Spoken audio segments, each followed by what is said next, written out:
llamémosle. Y estoy hablando directamente de la candidata Claudia Sheinbaum.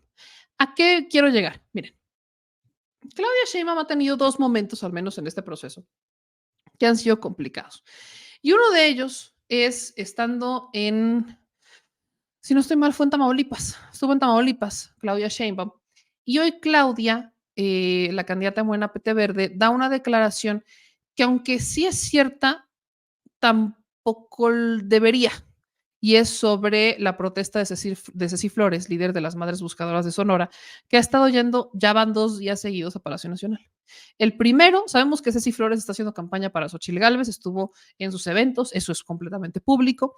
Y Ceci Flores, nosotros la entrevistamos hace que será como un año, un poquito más o menos entrevistamos a Ceci Flores hace un año, y ella ha estado denunciando que, por ejemplo, en Sonora han estado como distanciándose, se han distanciado, Durazo se distanció de la responsabilidad en materia de búsqueda de personas. Entonces, Claudia toca este tema en Tamaulipas y tengo que decirlo, la neta es que, pues no importa si como que se sintió que menospreció la lucha de las madres buscadoras, que ojo, no se debe generalizar, es una lucha muy complicada y es una lucha contrarreloj porque de por sí sabes que es muy probablemente que encuentres restos, que es probable que no encuentres a tus hijos o a tus familiares con vida, pero las autoridades tienen una responsabilidad que históricamente han intentado alejarse de ella. Y estoy hablando desde las autoridades locales. Esto fue lo que Claudia Sheinbaum dijo en Tamaulipas sobre el tema de Ceci Flores.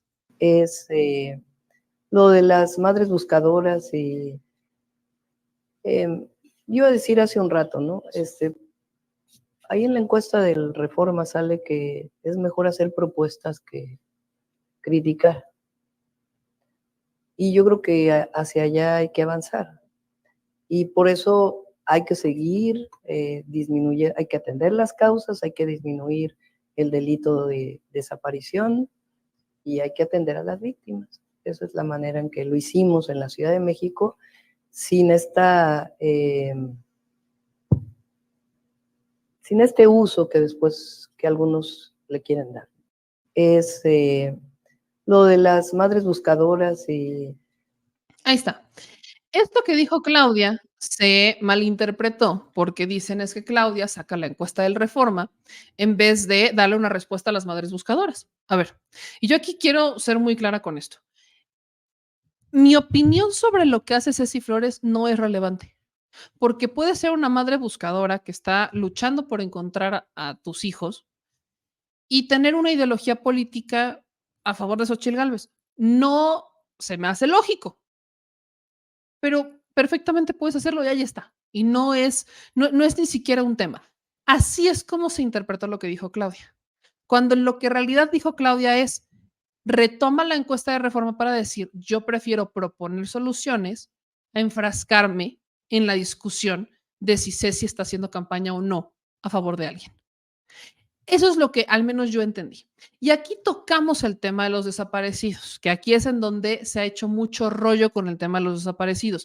Y me parece muy importante retomar un poco lo que la secretaria de Gobernación, Luisa María Alcalde, dijo el lunes 18 de marzo sobre los desaparecidos, que ha sido un tema que duro y dale porque no se entiende al 100%. Hay quienes acusan que desde la Secretaría de Gobernación se han cepillado, ¿no? Que se han cepillado integrantes o sea, se han cepillado personas del padrón de desaparecidos. Pero a veces se nos olvida que en realidad ni siquiera tenemos una idea 100% clara de cuántos desaparecidos había en México antes del 2018. ¿Tú sabes la cifra exacta? No. ¿Hay una cifra exacta? Sí. O sea, la cifra que hoy tenemos son ciento y tantos mil. Pero antes del 2018, ¿tú conoces la cifra exacta reportada por Peña Nieto de desaparecidos en México? ¿Sabes la cifra exacta de desaparecidos reportada por Calderón? No. Es que no existe. Esa es la bronca. O sea, estamos exigiendo una cifra de desaparecidos tal cual, ahorita, pero no tenemos ni siquiera un registro previo de dónde agarrar. Ese es el problema con el que entramos a los desaparecidos, que es algo que venimos denunciando que a mí me parece increíble. Queremos hablar de desaparecidos y desde el 2018 lo... Exacto, exactamente, se empezó a hacer un censo y tienes que recurrir a las fiscalías locales, a la Fiscalía General de la República. Tienes que recurrir incluso a las casas para saber qué onda. O sea, necesitas recurrir a todos lados para saber qué pasa con los desaparecidos. Y aquí es en donde no sé si no se ha explicado de la mejor manera. A veces no logro entender qué es lo que ha pasado con esto. Pero en la mañanera del lunes justamente se habló sobre los desaparecidos, sobre el informe de personas desaparecidas. Y hubo un ejemplo que empieza Martí Batres, el jefe de gobierno de la Ciudad de México, que ahí es en donde lo enlazo con Claudia, para entender qué es lo que dijo. Porque aquí no nos debe de importar si Ceci Flores es pro Xochitl o no. Ese no es el tema. Ella es libre de ser pro lo que quiera. Puede ser libre. A mí me queda claro que está haciendo una campaña a favor de Xochitl, por supuesto. El por qué está haciendo esa campaña a favor de Xochitl es muy su tema. Pero el problema que sí es delicado es el de los desaparecidos. Y si no vamos a hablar del tema partiendo de un análisis central de él, es que no tenemos claro ni siquiera cuántas personas desaparecieron, porque no sabemos con cuántas entramos, porque no tenemos un registro previo y ni siquiera tenemos una oficina que se encargue de tomar huellas dactilares o pruebas de ADN para que podamos cotejar a los que tenemos identificados como muertos con los posibles desaparecidos. No sabemos ni siquiera en dónde estamos parados. Entonces yo los escucho mucho hablar sobre el tema de los desaparecidos y decir, es que es una responsabilidad del gobierno federal porque la desaparición forzada de personas es un delito federal. Sí, pero ¿qué pasa si esa persona se salió por un tema de violencia familiar? Si esa persona huyó de su casa por un asunto de violencia intrafamiliar, ¿qué pasó? Ese no es un tema de desaparición forzada. Ahora, ¿cuándo nos enteramos de una desaparición forzada? Básicamente cuando encontramos una fosa. Por eso es que, y ahora encuentras la fosa y ahora identifícate a quién pertenecen esos restos. Y si no lo tienes en el sistema, ahora ve y busca a ver con quién corresponde. No tenemos, o sea, estamos muy retrasados en procesos para tener una base de datos legítima. ¿Cuál es la bronca? Que de la base de datos que ya se arma en esta administración, que son de 100,000, un poquito más, hay quienes saben que sus familiares están desaparecidos y ya no les aparecen en la lista.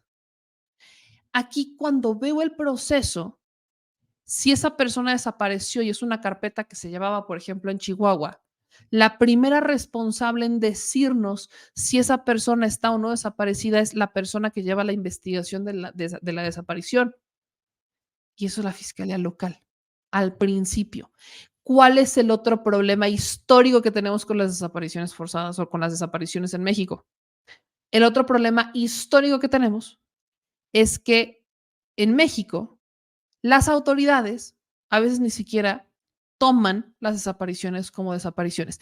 ¿Se acuerdan del caso de Nuevo León? Donde, que fue en Nuevo León y han sido muchos fiscales que dicen, ay, es que si se desaparecen es porque quieren. Bueno, ¿qué es lo que dice aquí? Porque más o menos usó también ese discurso en la mañanera, que hay cifras de personas que ya fueron a visitar a sus casas que no están desaparecidas y esas personas decidieron por voluntad propia salirse de los contextos donde existían sin avisar y se fueron a otro lugar. Así que digas, no hubo razón, no, pero les llaman voluntad propia. Quiero ponerles un poquito lo que se dijo respecto a este padrón, que fue despuesito de la presentación pues justo de Martí Batres, un poco lo voy a tomar mordido, para retomar esto, porque va muy de la mano con lo que dijo Claudia con el tema de los desaparecidos, particularmente el caso de Ceci Flores. A través de los registros administrativos y listados públicos y privados. Y en quinto lugar está la búsqueda de familia. Esta se realiza a partir de que hay un cadáver no identificado, una persona extraviada que tiene algún padecimiento mental o una persona que es menor y se busca a la familia que corresponde a esta persona. Quiero enfatizar aquí que en los puntos 2 y 3 realizamos investigaciones de carácter criminal, O sea, no estamos solamente limitados a la búsqueda generalizada, sino que estamos realizando también la búsqueda con los instrumentos de investigación criminal, especialmente búsqueda individualizada y búsqueda por patrones.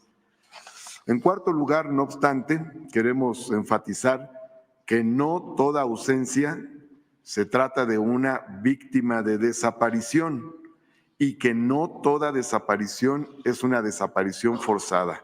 Es decir, en otras palabras, cuando se reporta a una persona como desaparecida, en muchos casos encontramos que se trata de personas que se ausentaron voluntariamente por diversas razones.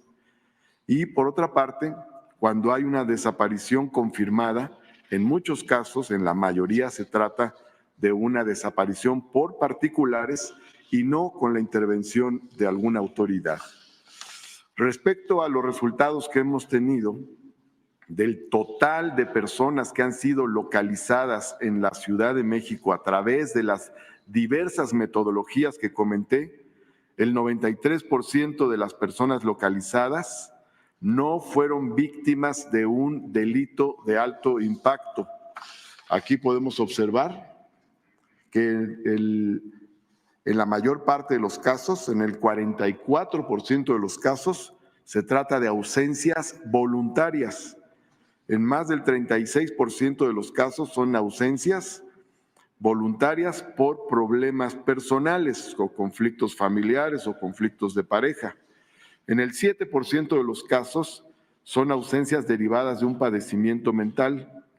Hay otros casos, el 3%, que son por accidentes. Nos hemos encontrado, por ejemplo, personas que se accidentan en otro estado de la República, se encuentran en el CEMEFO durante largo tiempo porque no tenían identificación y luego son ubicadas, localizadas, se encuentra su identidad. Y solamente en el caso del 4%, 4.6% son víctimas de algún delito de alto impacto relacionado con la desaparición y solamente en el caso del 2.4% víctimas de homicidio. Subrayo que esto se refiere a las personas que han sido localizadas, es decir, de todas las personas localizadas en la Ciudad de México, 93% no fueron víctimas de ningún delito de alto impacto. Es cuanto, señor presidente. Gracias.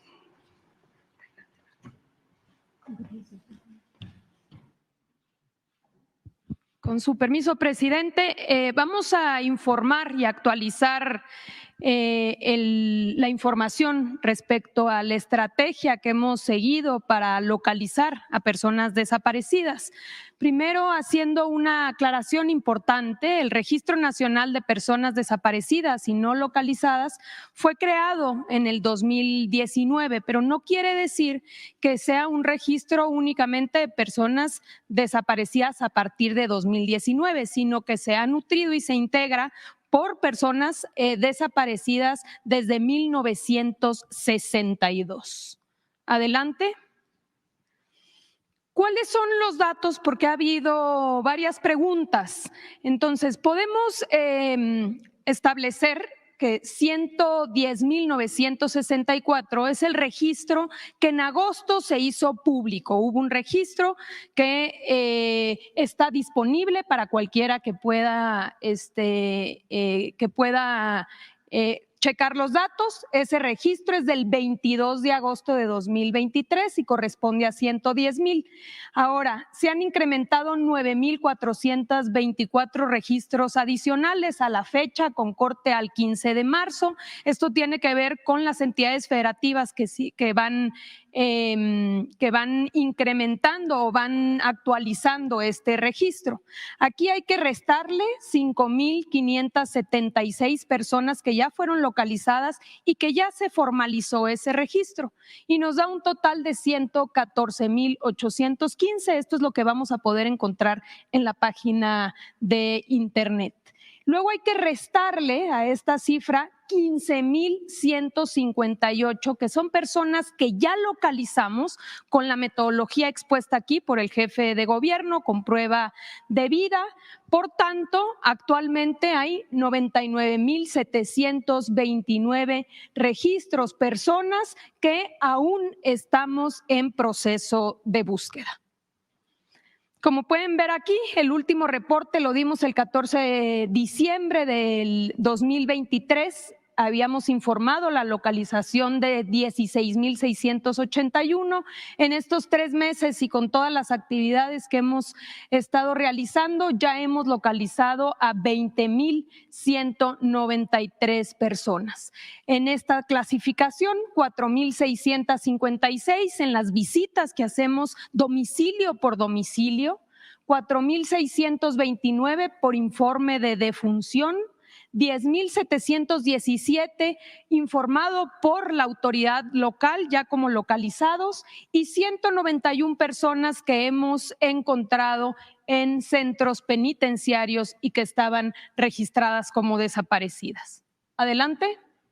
Aquí lo podemos ver por entidad federativa, los registros y las personas localizadas. Adelante. Como bien señalaba el jefe de gobierno, no quiere decir que todas estas personas, estas desapariciones sean desapariciones forzadas. La gran mayoría se trata de ausencias voluntarias. De las personas localizadas, el 86% no fue víctima de delito, principalmente fueron localizados en su domicilio o en algún domicilio alterno. El 4% está relacionado con delitos previstos en la Ley General en materia de desaparición forzada de personas y desaparición cometida por particulares. Y el 10% fue víctima de algún otro tipo de delito. Principalmente se trata de violencia familiar. Tratándose de violencia familiar, que sí existe un delito y que por eso ese motivo es la ausencia.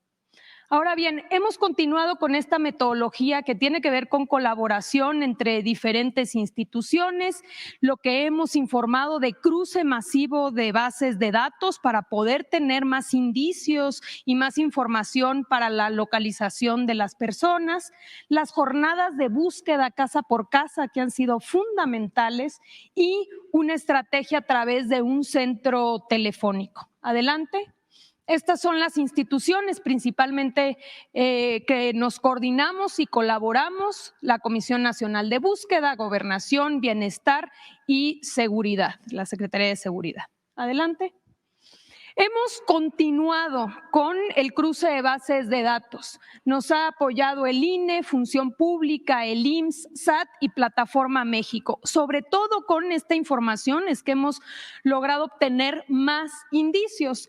Para darnos una idea, tenemos 31,689 nuevas direcciones, que es en lo que estamos hoy concentrando nuestros esfuerzos. Asimismo, hemos encontrado también 7,140 nuevos números telefónicos relacionados con este registro. Adelante. Hasta donde informamos, habíamos realizado 5 jornadas de búsqueda, es decir, hemos ido a 111,641 domicilios, visitas. Adelante, aquí podemos ver algunas imágenes. Estas visitas se hacen en absolutamente todo el territorio nacional. Adelante. Y hemos iniciado a partir del 7 de marzo la 6ª jornada de búsqueda generalizada. Vamos a ir a los nuevos 31,689 domicilios. Ya se están realizando estas visitas y será esta jornada del 7 de marzo al 25 de marzo de este año. Adelante. Aquí lo podemos ver por entidad federativa, se conformaron 1,182 equipos con 2,771 personas destinadas a esta búsqueda. Igualmente podemos ver el total de llamadas telefónicas realizadas, 86,341, y estamos ya en esta 6ª jornada realizando con los nuevos indicios. Finalmente, para concluir, presidente, seguir pidiéndole a las personas que nos escuchan, si tienen alguna información sobre personas desaparecidas que nos puedan ayudar a obtener más indicios, en búsquedageneralizada.gov.mx, en el teléfono 55 1309 90 24, y también, por supuesto, reportar a cualquier persona desaparecida en cnbreportadesaparecidos.cegov.gov.mx. Ese sería el reporte. Ahí lo pongo.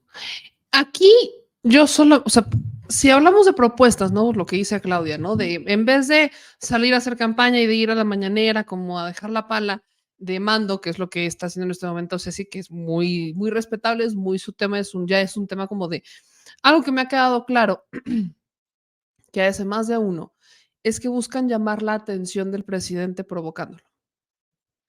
Si ellos no ven una respuesta por las buenas, se van por las malas.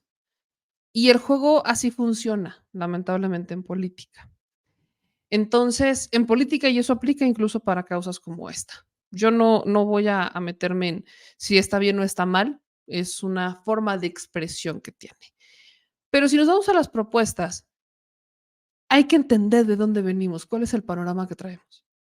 Por ahí me decían, ¿qué pasa con los cuerpos que fueron disueltos en ácido?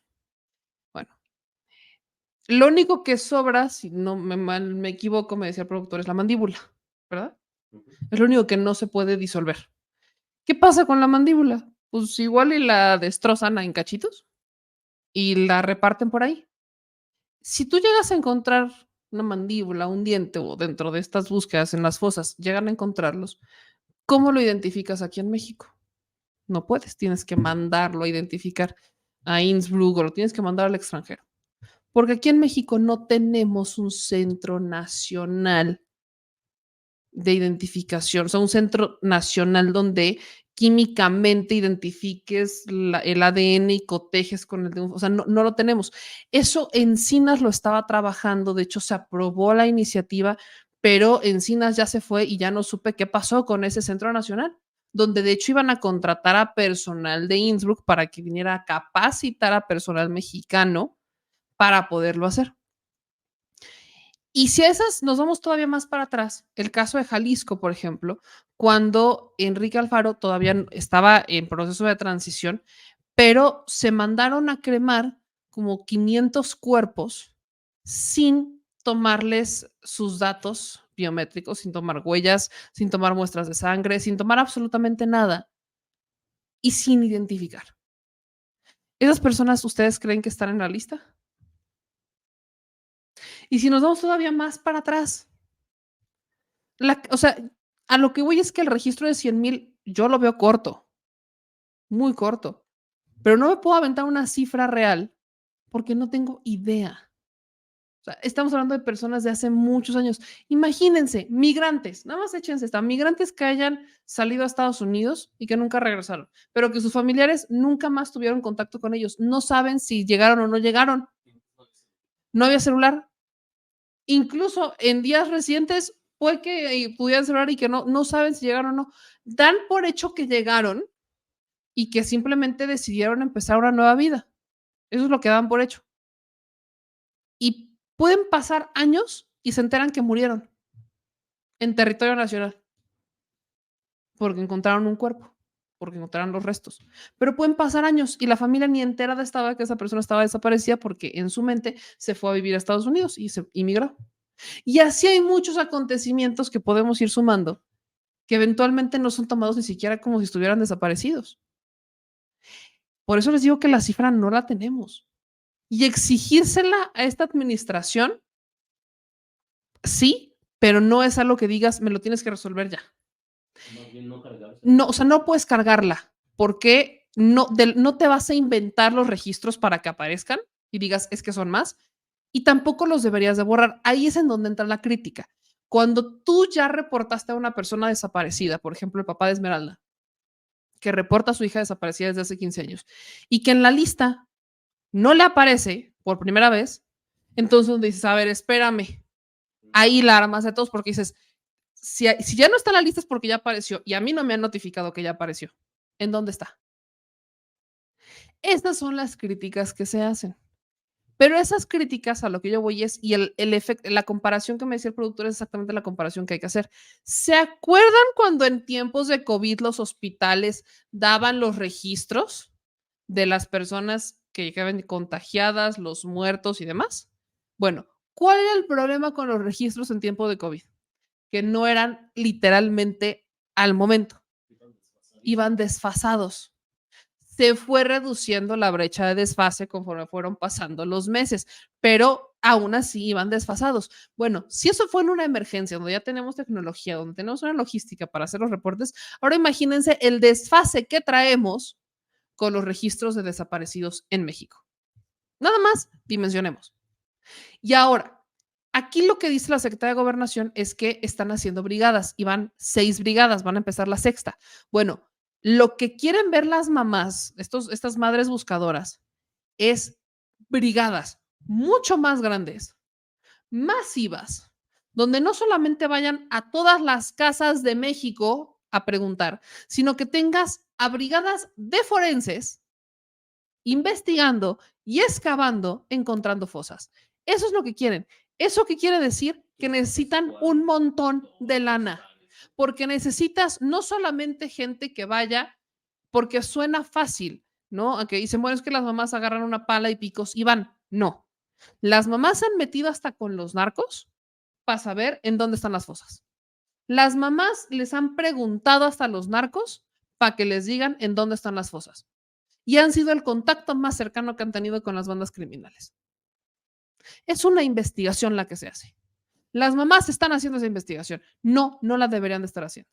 ¿Qué requieres? Personal calificado para que no solamente tenga una investigación de en dónde están las fosas, sino que además saques el cuerpo, encuentres los restos, los puedas identificar y le puedas dar certeza a una madre de que ya encontraste el resto de su hijo y que encima vas a detener al grupo criminal o al criminal que los metió ahí.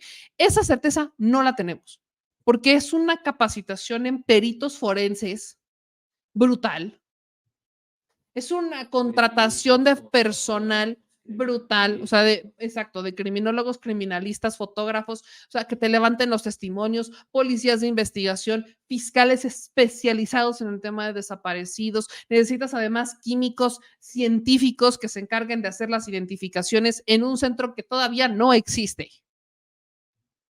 Yo no me imagino, no dimensiono la cantidad de dinero que hay que destinar para tener un batallón como un Guardia Nacional 2.0 enfocado exclusivamente en la búsqueda de personas. Porque además tienes que seguir haciendo estas brigadas casa por casa para ver si encuentras a alguien que no notificó que se cambió de domicilio, que por una situación de violencia familiar se salió de su casa y no le avisó a nadie. O sea, tienes que notificar, bueno, al menos no está. No, o sea, puedes tomar procedimientos. ¿Cuál va a ser el protocolo que vas a tomar si encuentras por ejemplo, a una mujer que salió de su casa escapando con sus hijos porque vivía violencia intrafamiliar y que no le dijo a nadie? Que incluso hasta se pudo haber cambiado el nombre. ¿Cómo vas a tratar ese tipo de casos? Sin ponerla en peligro a ella o a sus hijos. Y viceversa. Que eran López y ahora son Sánchez. Eso, y viceversa. ¿Cómo le vas a hacer? O sea, no, ahí es en donde dimensiones y dices, evidentemente lo que están haciendo pues no basta, pero pues la solución requiere mucho dinero. Y además mucha innovación tecnológica. Por eso digo, si queremos propuestas, a darle. Empecemos por algo. Si tienes a las mamás, que ellas lo van a seguir haciendo, a ver, lo que te piden es que les garantices las herramientas y que les garantices seguridad, porque también a donde van son incómodas. No lo deberían de estar haciendo, no lo deberían de estar haciendo. Pero usar el tema de los desaparecidos, nada más por decir, y usar una campaña es como cuando usaron lo del cáncer, o como cuando usan lo de COVID, o como cuando usan el tema de las medicinas y el tema de los hospitales. No se puede hablar y criticar, ni siquiera llegar a proponer, si es que lo intentaron hacer en algún momento, sin tener el contexto de dónde venimos. No puedes olvidar el pasado y decir, es que nunca existió, ahora tengo que, como si en este momento hubiera crecido, como si el problema se hubiera generado ahorita. Si el problema se hubiera generado ahorita, solucionas, pero tomas base de lo que tienes ahorita. El problema no se generó ahorita, se generó hace años. No tienes un registro previo, no tienes nada. Estamos partiendo de cero. También hay que, o sea, y entiendo la crítica al 100%, pero pues no nada más es criticar, también es aportar.